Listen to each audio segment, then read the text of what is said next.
जमू याच्यासाठी मी पोलिसांचं आभार व्यक्त करतो. मी पोलिसांना स्पष्ट सांगितलं आमचं तुमच्याशी आमचं कुठलंही वैर नाहीये, आम्हाला तुमचा आदरच आहे. आपली लढाई तिथल्या शासनाशी आहे. पण आज आपल्याला हे करता आलं, कदाचित शासनाला हवा असेल की उद्यापासून हे होऊ नये. पण जर शासनाने थांबवायचं झालं तर आपण उद्यापासून इथे येण्याचं थांबवणार आहोत का? देखिए भाषण तो मैं भी करता हूं, तो भाषण में बड़ी बड़ी बातें कही जाती है की आता जे म्हणतोय ते खरं काहीतरी असं खोटं म्हणतोय का. म्हणजे पुन्हा एकदा विचारतो की पुन्हा पुन्हा रस्त्यावर न उतरता आपल्याला भारतातली लोकशाही जिवंत ठेवता येणार आहे का?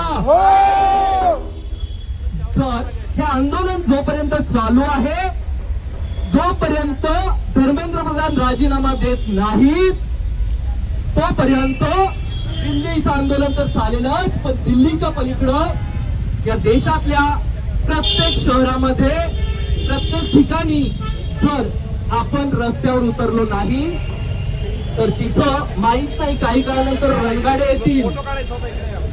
जर आपल्याला लोकशाही जिवंत ठेवायची तर आपल्याला पुन्हा पुन्हा वारंवार रस्त्यावर यावं लागेल.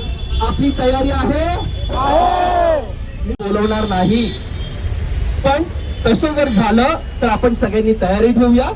आपण संविधान आणि सावित्रीबाईंचा फोटो घेऊन इथं येऊ. आल्यानंतर जे काही शासनाला करायचं असेल ते शासन करेल.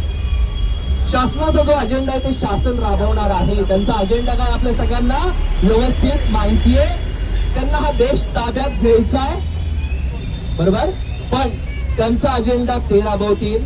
आपला एकच अजेंडा आहे, आपल्याला या देशातील लोकशाही जिवंत ठेवायची. आपला हा एकच अजेंडा आहे की नाही?